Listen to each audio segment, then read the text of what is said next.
South India shopping mall లో block buster ఆషాఢం #1 kilo sale.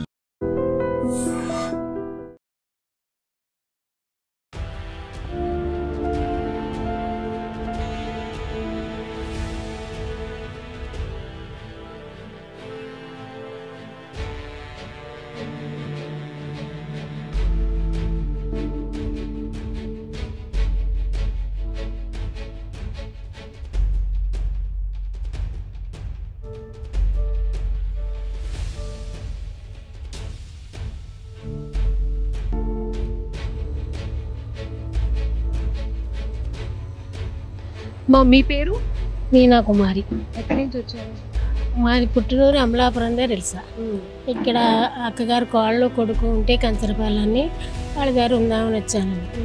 నేను మాది బాల్య వివాహం అయితే ఆయన వేరే పెళ్లి చేసుకున్నారు.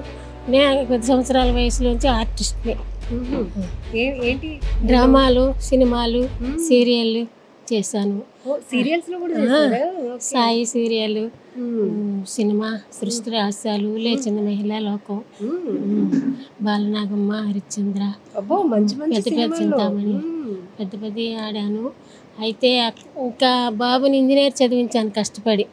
ఆయన ఉద్యోగానికి వెళ్ళి చనిపోయాడు. టెప్పర్ గుద్దేసింది. ఏం జాబ్ చేసేవారు? ఇంజనీరింగ్, సివిల్ ఇంజనీరింగ్ చదివాడు. బాబు కాదు, మీ వారు. ఆయన వ్యవసాయం చేసేవారు, వేరే పెళ్లి చేసుకున్నారు. ఈ నాటకాలు మానేయమంటే నేను మానండి అనేసి అంటే సరే అని ఆయన వేరే పెళ్లి చేసుకుంటే నేను ఈ నాటకాల్లోనే ఉండిపోయాను. బాబుని చదివించుకున్నాను, ఇంజనీరింగ్ చదివించాను. జనవరి 5న వెళ్ళాడు ఉద్యోగానికి, 9న జాయిన్ అయ్యాడు, 14న చనిపోయాడు. నా పరిస్థితి మారిపోయింది. ఎవరూ లేరు, అమ్మ నాన్న చిన్నప్పుడే పోయారు. అయితే అక్కగారు వాళ్ళు ఉన్నారు, వాళ్ళు చూడలేకపోతే అక్కగారు కోళ్ళు కొడుకు దగ్గర ఉందామని వచ్చాను. పెన్షన్ వాళ్ళకి ఇచ్చి వాళ్ళ దగ్గర ఉందామని వస్తే వాళ్ళు గొడవలు పడి వాళ్ళు విడిపోతే నేను వేరే ఇల్లు తీసుకుని ఉన్నాను. వేరే ఇల్లు తీసుకుని ఉంటే ఇంకా వాళ్ళు నీ గురించే విడిపోయారు అని అన్నారు. ఆ మాట పడలేక నేను ఎక్కడికైనా వెళ్ళిపోతాను బాబు అని అబ్బాయి ఫ్రెండ్ బాబు పోయిన దగ్గర నుంచి ఆయనే చూస్తున్నాడు. తర్వాత నేను ఎక్కడికైనా వెళ్ళిపోతాను బాబు అంటే ఇలాగ వాన ప్రస్తావన వాళ్ళ ఫ్రెండ్స్ని ఇక్కడ తెలుసుకుని నన్ను ఇక్కడికి చేర్చారు. ఈ బాబు అడ్రస్ అది తెలియదండి నాకేమీ. ఆ బాబాయ్ చేర్చాడు. ఫ్రెండ్స్తో మాట్లాడి టీవీ సెల్లో చూపించి ఇక్కడే అని సార్తో మాట్లాడి అన్నీ చేసి ఇక్కడ డబ్బులు ఏమన్నా కట్టమంటే కడతామనంటే ఆవిడకి ఏమన్నా ఉందా అని అడిగారట. ఏమీ లేదు బాబు, నేనే చూస్తున్నానండి అబ్బాయి పోయిన దగ్గర నుంచి. అయితే మేము చూస్తాం, పంపించేయండి అన్నారు సార్. అన్నారని బాబు చెప్పారు. అయితే నాకు మా ఇంటికి అద్దుకున్నాను కదండి, అద్దుకున్న వాళ్ళకి సెల్లో చూపించి ఈ లొకేషన్ అంతా నా అబ్బాయి తీసుకొచ్చారు. ఆటో డ్రైవర్ తీసుకొచ్చి అన్నీ మాట్లాడి చేసి ఇలాగని అంటే సరే అయితే జాయిన్ అయిపోతావమ్మా అన్నారు. నవమి వెళ్ళాక వస్తానండి అన్నాను. అప్పటి వరకు ఖాళీ ఉండవో నువ్వు చేరిపోమ్మా అన్నారు. సరేలేండి అని 4 రోజులు పోయాక నువ్వు రామ్మా అన్నారు. ఫోన్ చేశాను, వచ్చానండి అన్నీ చదువుకుని. ఒంటరి జీవితం ఎంత భయంకరంగా ఉంటుందో అమ్మ నేను అనుభవించాను. 10 సంవత్సరాల వయసు నుంచి కష్టపడి నేను అనుభవించాను. బాబుని అలా పెంచుకొచ్చానమ్మా. బాబునే నమ్ముకున్నాను. అదేమిటి నాకు అన్యాయం చేశాడు. వాళ్ళ ఏదో ఎక్కడో కాస్త పుణ్యం చేసుకున్నాను, ఇక్కడే వచ్చి పడ్డాను. శ్రీకృష్ణ భగవాన్ 2 కోరికలు కోరాను. నన్ను వాన ప్రస్తావనకి చేర్చండి, నాకు ఆరోగ్యం ఇవ్వండి. నేను నా ప్రాణం అక్కడే పోవాలని కోరాను. ఒక కోరిక తీర్చారు, ఇంకో కోరిక ఉంది, ఆయన ఇక్కడి నుంచి పంపించేయాలి అనేసి. నాకు ఎవ్వరూ లేరు ఉన్నా చూస్తారమ్మా, చూడరు. కొడుకుంటే చూసాను, దేవుడమ్మా కొడుకు. ఇంకా ఆడలేక కాళ్ళు నొప్పులు వచ్చేసాయి. నాటకాలు ఆడలేక మానేసి ఆ బాబే చూస్తున్నాడు. అప్పటి నుంచి బాబు పోయిన దగ్గర నుంచి నెలకు 3,000 పంపిస్తాడు. ఏ వయసు నుంచి ఏ వయసు వరకు మీరు నాటకాల్లో, సీరియల్స్లో, కొన్ని సినిమా? 10 సంవత్సరాల వయసులో నుంచి అమ్మా. ఫస్ట్ని మగ వేషం వేయించారు, పక్కింటి వాళ్ళు తీసుకెళ్ళి చిన్నపిల్లడు వేషం వేయించారు. అప్పటి నుంచి ఇంకా అయ్యే అలవాటు అయిపోతే ఇంకా మానలేదు. ఇప్పుడు ఆ నాటకాలే నాకు తిండి పెట్టా. కష్టపడ్డానమ్మా, చాలా కష్టపడ్డాను. ఆ కొడుకు కూడా చాలా మంచాడమ్మా. ఎవరికి అటువంటి కొడుకు పుట్టడు. అంత మంచిగా భగవంతుడు తీసుకుపోయాడు. అంతే నాకు నరాలు వీక్నెస్ వచ్చేసింది. వచ్చేసి ఇంకా ఇక్కడ అబ్బాయి అలాగా చూస్తాం చేయడం, మందులై పంపించడం చేయడం. తర్వాత ఇక్కడికి వచ్చాక ఈ బాబు శ్రీనివాస్ బాబు గారు అనిపించిందా ఎన్నో నాటకాలు వేసి అందరినీ అలరించిన మీరు జీవితమే ఒక నాటకంగా ఉంది అని? ఇప్పుడు కూడా అనుకుంటానండి, ఎప్పుడు తలుచుకుంటాను, పాత జ్ఞాపకాలన్నీ తలుచుకుంటాను. ఎలా జరిగింది ఏంటి, ఎక్కడ తిండికి కూడా లేని రోజు నాటకాలకు వెళ్ళి వరుసనే ఆడుకుంటూ వస్తే తిండి కూడా ఉండేది కాదు. బాబు కొంచెం గెంజేసి ఎన్ని మెతుకులేయండి అని నేను అడిగిన రోజులు ఉన్నాయి. నా వల్ల 10 మందికి పెట్టారు, నాకు తెచ్చిన అన్నం 10 మందికి పెట్టారు, అది సంతోషం. మా కళాకారులందరూ ఆర్కెస్ట్రా కదండి, వాళ్ళందరూ కూడా మాతోనే. నాకు తెచ్చిన ఎంత భోజనం అందరం పంచుకుని తిన్నాం. నేను మర్చిపోనండి, అవి మర్చిపోతే ఈ తిండి ఉండదు. ఏమ్మా చాలా కష్టాలు పడ్డాను నేను. భగవంతుడు, నేను పుణ్యం చేశాను, నాకు తెలిసిండి చేశాను. తెలియక పాపాలు ఏమో చేస్తే చేయొచ్చు, కానీ తెలిసి నేను కార్తీక మాసం వచ్చిందంటే వాళ్ళు సాధువులు భోజనాలు పెట్టుకుని బట్టలు ఇచ్చి నాకు కలిగింది.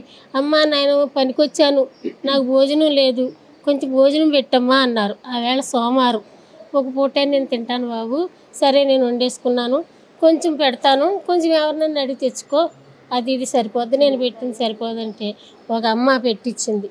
నేను ఎట్టింది కడుపు నిండా తిన్నానమ్మా, నీకెంత పుణ్యమమ్మా అని. ఒకసారి నాటకానికి వెళ్ళి వస్తుంటే సన్మానం చేశారమ్మా, బట్టలు ఇచ్చారు. ఓ పెద్ద ఆయన దాహం వేసేస్తుంది, అమ్మ మంచి డ్రైవర్ని అడిగాడు, అడిగితే మంచినీళ్ళు లేవమ్మా అన్న. లేవన్నాడు అతను. బాబు నా దగ్గర ఉన్నాయి తాగుతారా, ఎక్కడికి వెళ్ళినా బాటిల్ పెట్టుకెళ్ళిపోతాను, తాగుతానమ్మా అని. అవి తాగి అమ్మ నా ప్రాణం నిలబెట్టావమ్మా అన్న. ఆ సమయానికి అదే మన ప్రాణం నిలబెట్టింది అనేసి చాలా కష్టాలు పడ్డానమ్మా నేను. ఈనాడు ఇక్కడ ఏదో కాస్త తిండి తింటున్నా బాబు దయ వల్ల. అమ్మా ఒక్క మాట చెప్పండి, మీరు చాలా జీవితాన్ని చూసొచ్చారు, అందులోని పని చేశారు కాబట్టి అక్కడ తెలుసు, ఇంట్లో ఉన్న గృహిణి పరిస్థితులు మీకు తెలుసు. అమ్మ అనేటప్పటికే ఒక కుటుంబం కోసం నలిగిపోయే శరీరం ఆ తల్లిది. ఒక రకంగా అన్ని రకాలుగా అంటే జీతం లేని ఉద్యోగం అంటే కూడా మహిళదే. కానీ ఇన్ని చూసిన తర్వాత ఇప్పుడు ఇంతమంది ఉన్నారు, మీకంటే ఇంకా దురదృష్టం సాత్తు అనుకోండి, ఆ ప్రమాదంలో బాబు చనిపోయారు. కానీ ఇక్కడ ఇంతమందికి ఉండి కూడా వదిలేశారు అంటే వదిలేశారంటే తల్లిదండ్రులు చూడడానికి నోచుకోవట్లేదండి. వాళ్ళు ఎంత పాపం చేస్తున్నారు తల్లిదండ్రులని. పిల్లలు అయ్యో కన్నారు, పెంచారు, ఇంత వాళ్ళని చేశారు అని ఆలోచించట్లేదండి. వాళ్ళకు రోజులు రావా, వాళ్ళకి పిల్లలు లేరా అని ఆలోచించట్లేదు. మరి ఎలా అలాగే నా కొడుకుంటే ఆలోచించను, అంత మంచివాడండి. అమ్మా నాకు పెళ్ళి అయితే నువ్వు బియ్యం వండుకో, దానికి నీకు పడకపోతే ఊరుకో, నేను ఉన్నాను కదా అని ఆ మాటలన్నీ జ్ఞాపకం వస్తాయండి. ఎవరన్నా ఏమన్నంటే నువ్వేం అనకు ఊరుకో, నేను ఊరుకోలేనురా, నిన్ను దేవుడే మార్చాలి అనేవారు. అంతే. సింగిల్ పేరెంట్గా మీరు ఎలా కష్టపడ్డారు, ఎలా అంతవరకు అతన్ని చదివించుకొని వచ్చారు అనేది తెలుసుకున్నారు. నాటకాలు ఆడి కష్టపడి పగలు రాత్రులు, మళ్ళీ బాబు ఇంజనీర్ చదవడానికి వెళ్ళడానికి ఆయన టిఫిన్ తయారు చేసి, షిఫ్ట్ మారినప్పుడు భోజనం రెడీ చేసి, తెల్లవారుజామున లేచి చాలా కష్టపడ్డానమ్మా. ఇంకా కష్టపడలేకపోయి కాళ్ళు నొప్పులు వచ్చి నాటకాలు మానేస్తాను బాబు అని మానేస్తాను. టైం ఒక్కోసారి మనిషి జీవితాన్ని అలా మార్చేస్తుంది, తారుమారు చేసేస్తుంది. అప్పటి వరకు ఇలా ఉన్న వాళ్ళని ఎంత ఎత్తుకు తీసుకెళ్తుంది, అలా ఉండాలని అలా పడేస్తుంది. ఎంత బంగారం పెట్టుకున్నాను, ఎంత డబ్బు చూశాను, అంతా అయిపోయింది, తినేశారు ప్రజలు. అయితే ఈనాడు ఏమీ లేకుండా భగవంతుడు పెట్టిన భిక్ష ఉంది చాలు. ఆ బాబు దయ వల్ల నా కొడుకు ఫ్రెండు ఇక్కడ చేర్చారు. ఆ దయ వల్ల ఏదో తిండి తింటున్నాం. ఒక ఆస్మా ఉంది, షుగర్ ఉంది, బీపీ ఉంది. చూసారా, ఇక్కడ కదిలిస్తే ఒక్కొక్కరిది ఒక్కొక్క కన్నీటి కథ. ఎందుకంటే కథ కాదు, జీవితం, వాస్తవం. ఒకప్పుడు పిల్లల్ని చదివించడం కోసం, పిల్లల్ని ఒక స్థాయిలో పెట్టడం కోసం తల్లిదండ్రులు ఎంత సాక్రిఫైస్ చేశారు, ఎన్ని ట్రబుల్స్ ఫేస్ చేశారు. ఇవన్నీ వీళ్ళు కదిలిస్తే ఒక్కొక్కటి వస్తూ ఉంటాయి. ఏ రోజు ఒరే నిన్ను చదివించడానికి నేను ఇన్ని చేశానురా, నిన్ను ఇంజనీరింగ్ చదివించడానికి నేను ఇన్ని పాటలు పడ్డాను రా అని ఎప్పుడు చెప్పరు. అవన్నీ చెప్పకుండానే, తెలియకుండానే పిల్లల్ని పెంచాలి అనుకునే ఒక గొప్ప మనసు తల్లి తండ్రిది. అలాంటిది కొంతమంది పిల్లలు మరి ఎంత కఠినంగా వ్యవహరిస్తున్నారంటే అక్కడి నుంచే వచ్చి కాదని కాలదన్నుతున్నటువంటి పరిస్థితి కొంతమంది తల్లిదండ్రులు రోడ్డు మీద. అలా అని నేను అందరినీ కూడా తప్పుపట్టను.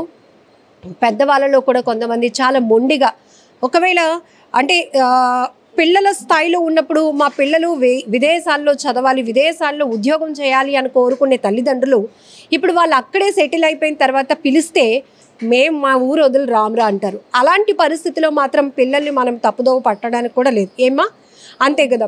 ఇప్పుడు చిన్నప్పటి నుంచి చదివిస్తాం, కానీ మా బాబు విదేశాల్లో చదువుతున్నాడు, విదేశాల్లో ఉద్యోగం చేస్తున్నాడు, భార్య పిల్లలతో అక్కడే ఉంటారు. అమ్మ మిమ్మల్ని చూసుకుంటాం, అక్కడికి రండి అంటే మాత్రం పిల్లల్ని తప్పుపడితే అప్పుడు మనం ఒప్పుకోకూడదు. ఇంకో బాబు ఉన్నాడమ్మా, నేపాల్ అమ్మాయిని ప్రేమించి అమ్మాయిని పెళ్లి చేసుకుని నేపాల్ వెళ్ళిపోయాడు. అయితే నేనే ఉన్నాను లేదో అంతకుముందు చేసేవాడు ఫోన్లు, ఇప్పుడు ఫోన్లు కూడా చేయట్లేదు. ఒక పాప కూడాను, పాప అయితే అమ్మవారు చూపింది నాటకానికి, ఆవేళ నాటకానికి వెళ్ళాలి, మీరు వస్తేనే కుదరదని ట్యాక్సీ కట్టించి తీసుకెళ్ళిపోయారు. తీసుకెళ్ళిపోతే ఆ అమ్మవారు కోపం వచ్చి పాప చనిపోయింది. బాబు పట్టించుకోడు. ఇంకా ఏం చేయను, బాబు ఫ్రెండే, ఆయనే నా కొడుకు. అయితే ఇంకొక కొడుకు నేపాల్లో రమ్మన్నారు కానీ మరి చలి ప్రదేశం నేను రాలేను ఆయన అంటే, పోనీ ఏమన్నా అమ్మ ఎలా జరుగుతుందో నీకు అన్నాడు. ఎలా జరుగుతుంది, అన్నయ్య ఫ్రెండ్ చూస్తున్నారు అన్నాను. అంటే పోనీ ఏమన్నా పంపిస్తావా నాయన అని అడిగాను. నాకే మా సరే నాయన నీ పిల్లలతో నువ్వు క్షేమంగా ఉండు, నాకేం పంపొద్దులే అని నేను ఏం అడగలేదండి. 3 పిల్లలండి, వాళ్ళు బాగుంటే చాలని ఇప్పుడు కూడా అదే అనుకుంటానండి నేను. ఏం చేస్తాం, పండినాకు ఎప్పుడైనా రాలిపోక తప్పదు ఏమ్మా. అందుకని ఈ జీవితం ఉన్నంతకాలం అలా గడిపేయడం అనే ఇక్కడికి వచ్చాను నేను. అయితే కొన్ని పరిస్థితులు ఏంటి ఇక్కడికి వచ్చి గడిపోయాను, ఇలాగంటున్నారు అలాగంటున్నారని ఒక్కోసారి బాధపడతాను. మళ్ళీ నాకు నేనే స్థిమితం చేసుకుంటున్నా. ఏం చేస్తే ఎట్టి వెళ్ళడానికైనా దారిలో బోళ్ళు సామాను ఇంటికి వెళ్ళి వదిలేసి వచ్చేసాను. ఇంకెక్కడికి వెళ్ళి కొన్నాళ్ళు 1,00,000 రూపాయలు నష్టపోయానండి.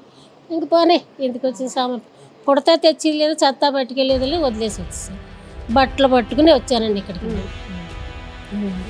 ఏదో బాబు దయ వల్ల, ఆ శ్రీనివాస్ గారి దయ వల్ల, నా కొడుకు దయ వల్ల ఇక్కడ చేర్చారు. ఏదో బాగా జరుగుతుంది, చూస్తున్నారు, ఏ లోటు లేకుండా చూస్తున్నారు కదమ్మా. చెప్పుకుంటే ఇంకా ఇంకా ఇంకా బోల్డ్ ఉంది చరిత్ర. ఏం చెప్పుకుంటామండి, ఇంత వయసు చరిత్ర చెప్పాలంటే చాలా టైం కావాలి.